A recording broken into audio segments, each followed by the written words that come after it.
दोघांधून दिवसारली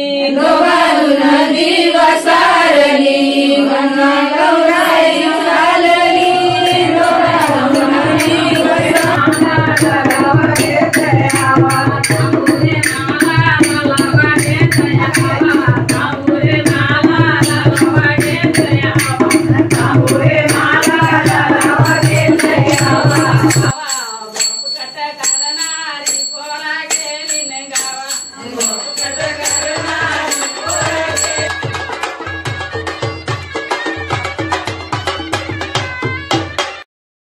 कोकणातील परंपरा, निसर्ग आणि श्रद्धा यात दडलेलं गौरी गणपतीचं वैभव प्रत्येक घराघरात कसं दुमदुमतं, चला थोडक्यात तुम्हाला दाखवतो.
महाराष्ट्रात गणेशोत्सव हा आनंद, भक्ती आणि परंपरेने साजरा केला जाणारा सण आहे. गौरी गणपतीचं नातं नक्की काय आहे, चला आपण थोडक्यात बघूया.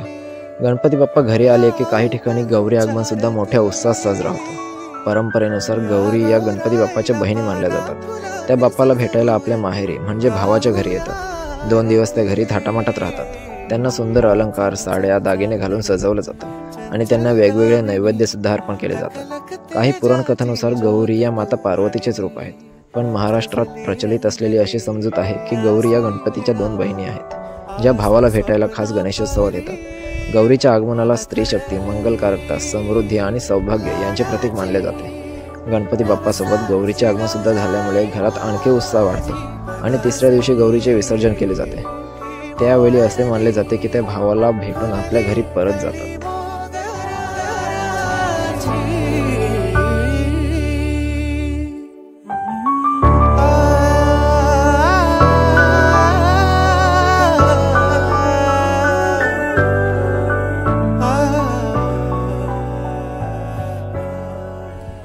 गौरी गणपतीचं आगमन झालं की सगळीकडे आनंदाचं वातावरण असतं.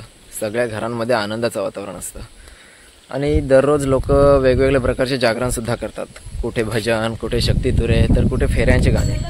चला मी तुम्हाला फेऱ्यांचे गाणे दाखवतो.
विमोदी आलाय नवा वरके गाव